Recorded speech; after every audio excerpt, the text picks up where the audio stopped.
G'day there guys, Marky here, and welcome back to another episode of r/relationship advice. I do hope you enjoyed today's episode, and with that said, I want you to sit back, relax, chuck a prawn to the barbie, and let's get right into it.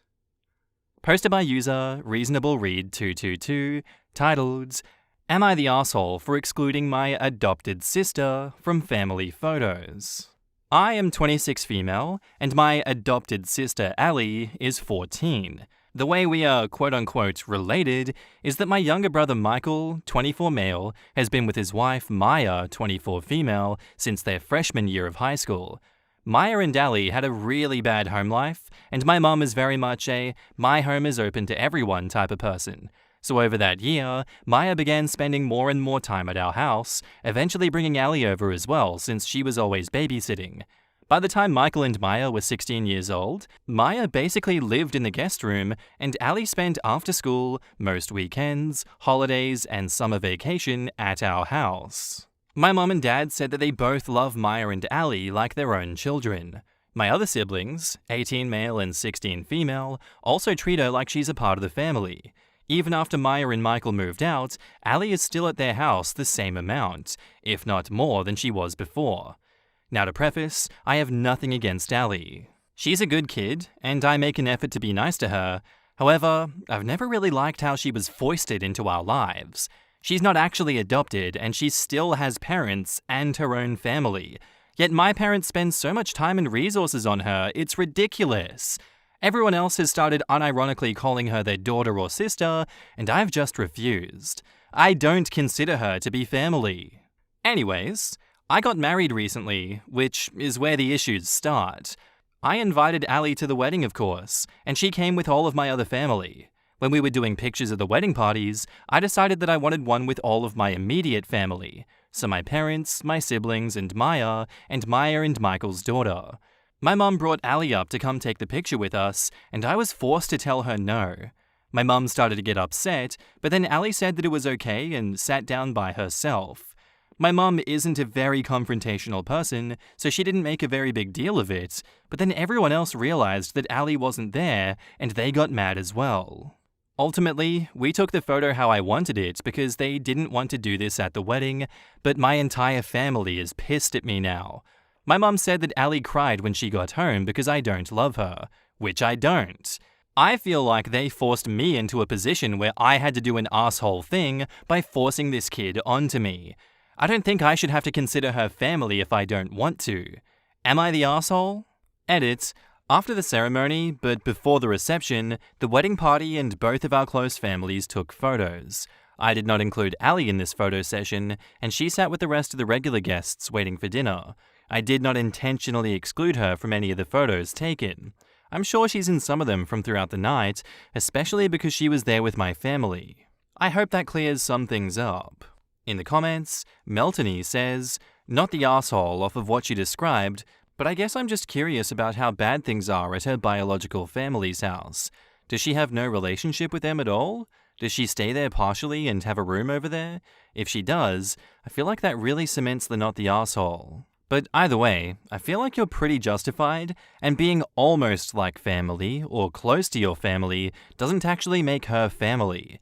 She is family in the sense that she's your sister-in-law's sister, and you share a niece and nephew, but yeah, no, that to me is not a sibling's relationship. As much as they love her, that doesn't make her immediate family. I'd probably feel the same way about her as a distant cousin. OP replies, her father went to prison a couple of years ago, and her mum is bipolar. She has a room at her mum's house and stays there on some school nights because her mum goes batshit if she's gone for too long. I know she doesn't like to be at her own house, but it's not like she's being beaten. I guess that's also part of the reason that I didn't appreciate Ali's presence in our lives, because it invited her mother's presence as well, and she is deeply unpleasant to be around. Info. Did you do another photo with everyone included? OP says, no, I just wanted a family photo, and to me, Ali isn't family. She was just another guest. Damn, you made a scene at your own wedding in front of other guests, and now your entire family is angry, and you still don't see the problem with your self-absorbed behavior? What does the groom think of all of this? Update. The people who are agreeing with me are starting to convince me that I'm wrong. To the people calling my parents nasty things in my PMs, or just saying that they aren't good people, you're dead wrong. My mom is the most caring and kind-hearted woman in the world, and I should have made that more clear in my post. To be clear, I am also not a monster. I don't mistreat Ali. I get her birthday and Christmas presents every year. However, I am starting to understand that I did do a shitty thing by publicly excluding her at my wedding because I wanted it to be how exactly I imagined, especially because my mom was apparently blindsided by my feelings. I was 16 to 18 when Ali started coming around a lot, and I didn't form the same bond that everyone else did. I never super liked being around kids, including my sister, who by all accounts behaved way worse than Ali ever did. But I recognize that she's become a part of our family, and I think I'm going to make more of an effort to get to know her properly, because I do know she is very mature and intelligent for her age. Also, I don't mean to minimize what Maya and Ali have gone through. By saying she wasn't physically abused, I'm also meant to explain why she hadn't been legally removed from her mother's house.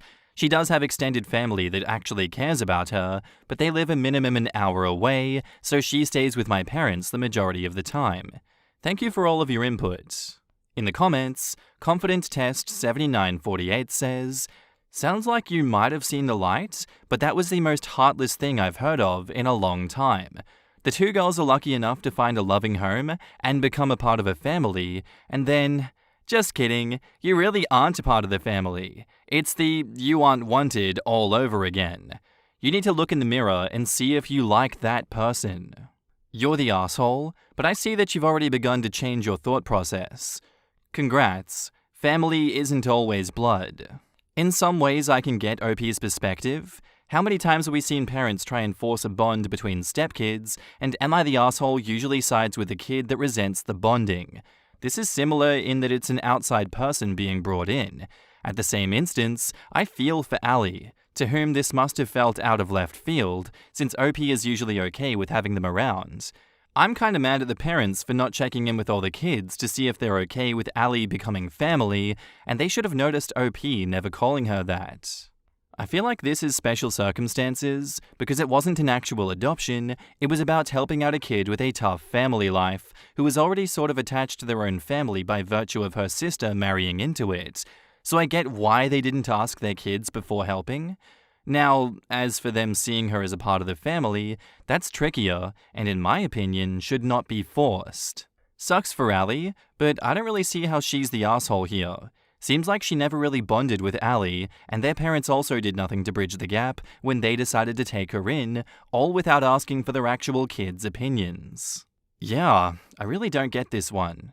Yes, family doesn't have to be blood, but that doesn't mean that OP needs to view Ali as family. What happened was shitty, but what exactly was supposed to happen? Someone in the comments section recommended just taking the photos with her and then crop Ali out, but isn't that just as messed up? I feel for Ali. I guarantee that was a horrible moment for her. You can't make someone love you though. You cannot be the asshole for not loving someone who you really don't see a lot anyway. I can see why she was voted you're the asshole. She should have just sucked it up or taken another photo with her, but I think saying she's the asshole because she doesn't love Ali is weird. There isn't really a character arc for OP to have in this scenario, other than that she should learn to lie and save face, I guess. Our next post is by user Ayadayadayadua, titled, "I'm finding out my girlfriend of 1 year is deaf as I'm on the bus on my way to see her for the first time. Holy shit, I'm trembling. Still 6 hours until I make it. I need to let this out somewhere. I, female 20, met her, female 21, in a match of League of Legends 2 years ago. We talked a lot, became really close, and basically started dating 1 year ago. We send each other pictures all the time and videos as well, so I never really understood her apprehension to FaceTime me. We tell each other everything. I mean everything. She's presented me her parents, and I know all her family. Today I was gonna surprise her by visiting for the first time. I talked with her sister to make sure it was okay. Less than 30 minutes ago I get a text from her, and I'm copying a translated version here that says, "Hey love, you are so sweet and beautiful, and you deserve so much better. I know you're coming because S told me. I'm sorry to ruin your surprise, it's just I'd hate to see your face when you find out. I know we promised to always be truthful, but I've been lying to you all this time." That was her first paragraph, and I was shitting myself because I thought she was breaking up with me, but then she continued. "You were too caring to ask why I never speak, why I never sent you a voice note. You're just too perfect, and there is no way that you'd be with me if you knew. The reason is very simple. I was born deaf. I'm sorry that you have to find out this way. I'm just a coward for not telling you sooner. I'll understand if you don't want to be with me anymore." Holy fuck. I was expecting something totally different, and now I'm scared because I've never interacted with a deaf person, and I want to make sure that she gets that I love her either way. I'm still in disbelief that she thought that it'd be a deal breaker for me. I'm scared and need to let it all out. Sorry for the long text. In the comments, Ooh Casperoo says, "Well, that's literally the absolute perfect opportunity to learn sign language. It's a skill that you'll acquire, and it can always come in handy. One of my good bros in high school was deaf, and what I can say is that you'll be just fine. My friend had other deaf friends, and they were a fun and hilarious bunch of people. They played music so frickin' loud at parties that it would shake the whole house. Good luck, OP." Update. Holy shit. That's how I would describe my whole experience. I'm back in my house now, and I'm still processing everything that happened. I texted her that I was outside and my hands were shaking. I had no idea what to do. I asked her if she can lip read and she said very little. When she opened the door, her eyes were already wet, and when she saw me, she broke down crying, and I started crying as well. I stopped thinking and just hugged her. I started speaking soothing words until I realized it was useless. After we both calmed down, we went to her room and started typing in our cell phones to talk to each other. At the beginning it was kind of awkward, but after a while it was pretty chill. We cuddled a lot, watched a lot of movies, and kissed a lot. It was a really beautiful day. Then there were some screw-ups from my side. Out of the blue, I'd start speaking to her until I saw her confused face. I called her by her name when I was searching for her, and tried to show her funny TikToks. The funny part being the audio. Yeah, I'm stupid, I know. But overall, it was an amazing day. She is more perfect than I could ever imagine. Thank you for all the words of support in the post. I appreciate you guys. Edit, thank you so much for the kind words. When I posted it, I never expected to get so many comments. I'm grateful for all of your suggestions and tips, but maybe it's important to mention that we speak Spanish. And as far as I understand, ASL is not the same in Spanish, so I have a lot of work to do. Have a great night. In the comments, Warm Apple Pies says, "You've been dating for a year and she never mentioned that?" Seems they've been long distance, which, I mean, makes sense. But also, like, a year and no FaceTiming? I'd be more concerned I was getting catfished, Lamau. I'd be fine with a random catfish. I'd be more scared that it's some serial killer using social media to lure me in. If a wannabe serial killer was using social media to search for victims, they'd almost certainly get caught before they kill enough people to be labeled as a serial killer. Update 2. I know nobody cares, but I still need to vent. It's been almost 3 weeks since we met up IRL. She stayed over last weekend at my place, and we had a great time. But every time I wanted to say something and couldn't and had to type it, I felt frustration and anger. Because just now it's hitting me that she could have told me, just like y'all said, and I'd already know at least a little bit of sign.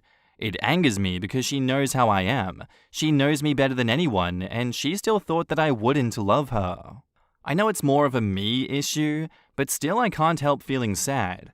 I don't want this to ruin our relationship, and I know I have to talk to her, but I guess I'm not ready yet. Edit, thank you for your words of encouragement and support. I appreciate them. I read all of your comments, but there are too many, and I'd be here all day long replying to them. For those of you that say that it was never real because we never even saw each other, are wrong. I never said we didn't send each other pictures or videos. She sent me a lot of videos of her doing stuff, but just never speaking. I did the same, but I spoke a lot in my videos because I didn't know. So yeah, call our relationship fake all you want, only we know what we have. In the comments, Hey, so I discovered I'm upset that you kept this from me, and a little insulted. I don't want to break up, or maybe you do, I don't know, but I do want to address this. I've told you so much about me. You know me better than basically everyone in my life, but you didn't tell me. It feels like you lied to me for months. I'm having trouble with those feelings. It wouldn't have been a deal breaker for me. I know you probably have had issues with this before, so I'm trying not to be judgmental. I know you didn't do this to be mean, but it still hurts. If I had known, I could have started to learn sign language already so we could talk in person rather than through our phones in text. I'm upset that I didn't get the choice to continue. I still like you, but this is where I am. Send that message and then discuss where you both go from here. And OP replies, "Wow, thank you so much. You expressed how I feel better than I could have ever put into words. It's not really my strong suit. I'll use it as a guide. Thank you so much." Remember, choice of words means a lot and can be taken a few different ways. Like the ending of the message above. If you have said you loved her in the past and now end it with, "I still like you," that is a huge difference than, "I love you, I will continue to love you, this is how I feel, and I believe that we can work through this." To me, the "I still like you" basically is signaling an ending of the relationship, but the second phrasing is showing that she is worth working through a rough patch. Final update. Hey guys, this is my last post because I'm ready to move on, and you helped me a lot, so you deserve to know how it all went. We talked, I wrote what I was feeling and thinking, using a comment as inspiration from an amazing Redditor. Thank you, stranger. She completely understood what I felt and where it came from. She apologized profusely. She has already done that a couple of times, and told me that it was okay if I break up with her. We talked for hours about honesty and communication, and we both put our cards on the table. In the end, I told her I still love her, and she told me the same. We cried, laughed, and hugged a lot. It was tough for some moments, but I think the worst part is already over. I'm already looking for sign language classes, and I know the alphabet. I'm sure this whole thing has helped to strengthen our relationship. Thank you to all that commented and gave advice. I appreciate it. Have a great day. In the comments, That's a Stick says, "It's interesting that they've been together for a year without her putting together that she'd never heard her speak. I've had text flings in my past that I never heard the person speak, but a year is a long time. It's like the people on Catfish who have been together for years but haven't once talked on the phone. At a certain point, you have to be at least curious, right?" These two were sending videos, so it's not like she ever had any reason to suspect she wasn't who she said she was, but you got to imagine after a certain point, she'd wonder what her voice sounds like. I don't know, man. Digital communication is an interesting part of modern relationships. It's wild, but also they're lesbians, and lesbians do wild shit when dating like this. So to be honest, I'm not surprised. Okay, so this is the moment when I feel too old and old school because I don't understand modern relationships. No judgments or anything, it's just that half of these things sound very bizarre. How can you communicate with someone to the point that you call each other girlfriends and even go as far as saying the other person knows everything about you, but can go on without having any kind of verbal interaction and then not finding something odd? Well, that's because you can't understand what it's like to be deaf. For us, having no verbal interaction is normal, and you're the one being weird about it, just like she was worried that OP would be. It's not just exclusive to deaf people. This is actually a really common occurrence in the digital age where long-distance friendships and relationships are normalized. I've been friends with people for over a decade, and I have zero clue what their voices sound like. And that's where I'm going to end today's episode, guys. I do hope you enjoyed. If you did, let me know what you thought of it in the comments down below, and I'll see you in the next one. Bye.